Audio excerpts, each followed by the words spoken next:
अधिकतर प्रिय क्या है। एक दिन बादशाह अपने दरबार में बैठा था और 2 वर्षीय शहजादा सलीम उसकी गोद में आनंद से खेल रहा था। उसकी बाल चपलता देखकर बादशाह आनंद मगन हो गया और आनंद कानन में उसके मन में यह प्रश्न उपस्थित हुआ, जीवधारी को अधिकतर प्रिय क्या है।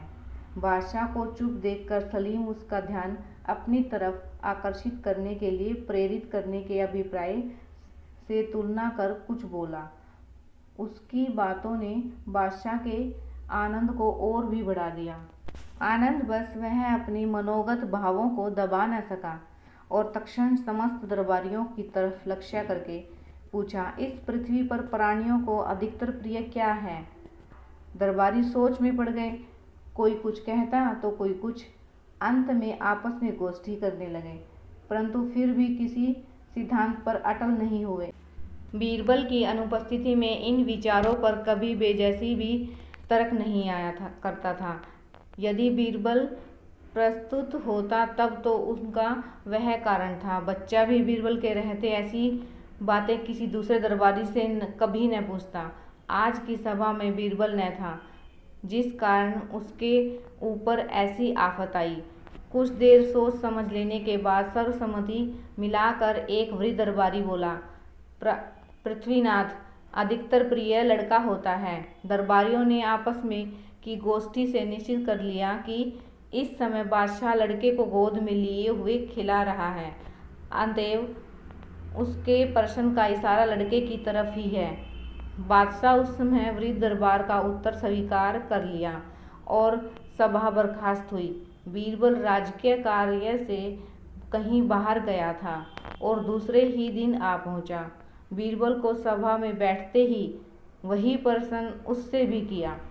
वह बोला, गरीब परिवार प्राणी को अपने जीव सबसे अधिक प्यारा होता है। इसकी तुलना और किसी से नहीं की जा सकती, चाहे वह अपना कितना ही सगा संबंधी क्यों न हो। तब बादशाह अपने दरबारियों का सम्मान रखने के लिए बीरबल की बात काट कर कहा, तुम्हारा कहना गलत है। क्या लड़का प्राण से प्यारा नहीं होता। बीरबल को प्रमाण देने की कहा तुमको को। यदि अपने कहने पर अटल विश्वास है तो उसे प्रमाणित कर दिखाओ। बीरबल बादशाह की आज्ञा शिरोधार्य करता हुआ बोला, पृथ्वीनाथ बाग का एक बड़ा पानी का ओझा खाली करने की बागवान को अनुमति दी जाए, तब तक मैं बाजार से परीक्षा की चीजें लेकर लौट आता हूँ। आप सभासदों सहित बाग में उपस्थित रहें, वहीं पर मैं इस बात को प्रमाणित करके दिखलाऊंगा। बादशाह की आज्ञा पाकर बागवान ने प्राण से परिश्रम करके थोड़ी ही देर में सबसे बड़े ओझ को खाली कर सूचना दी। बाग में बैठने के लिए बादशाह की तरफ से समुचित प्रबंध किया गया और वे दरबारियों सहित बाग में दाखिल हुए।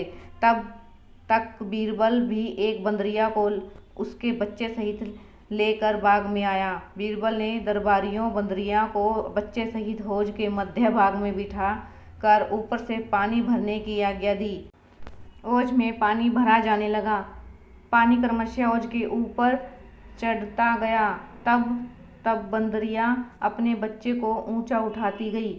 जब पानी बढ़कर उसके मुंह तक पहुंचा तो वह खड़ी हो गई और अपने बच्चे को अपने हाथ पर रखकर ऊपर उठा लिया।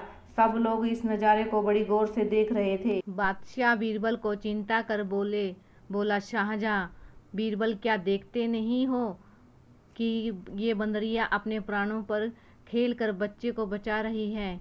क्या अभी पुत्र को सर्वोपरि मानने को तैयार नहीं हो। बीरबल ने उत्तर दिया, पृथ्वीनाथ थोड़ा और ठहर जा, अभी बंदरिया के प्राण पर नहीं आई है। थोड़ी देर में अपने आप ही फैसला हो जाएगा। बंदरिया पानी में डूबने लगी। अभी बीरबल और बादशाह में उपरोक्त बातें हो रही थी कि बंदरिया के मुख में पानी भरना शुरू हुआ। पानी भरने के कारण उसका दम घुटने की नौबत आ गई। नाक में पानी भरने लगा। वह अधीर होकर बहने लगी। आखिरकार लाचार हो उसने बच्चे की ममता छोड़ दी और अपना प्राण बचाने के लिए एक नया उपाय निकाला। बच्चे को पानी में डुबाकर अब स्वयं उसके ऊपर खड़ी हो गई। इस प्रकार उसका मुंह पानी से ऊपर हो गया। बीरबल ने बादशाह को उसे दिखलाकर बागबान को पानी रोकने की आदेश दिया। पानी आना तुरंत बंद हो गया और बंदरिया बच्चे सहित सजीव बाहर निकाल ली गई।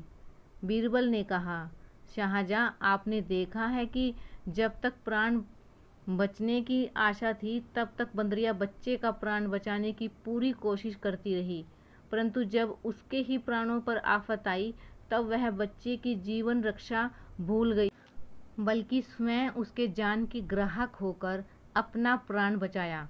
बादशाह दरबारियों सहित बीरबल के बुद्धि की श्रेष्ठता स्वीकार कर ली और बहुत प्रसन्न हुए। तो गाइज, आपको अगर ये कहानी पसंद आई है तो प्लीज़ चैनल को सब्सक्राइब कीजिए, लाइक कीजिए और कमेंट्स कीजिए। मिलते हैं नेक्स्ट स्टोरी में।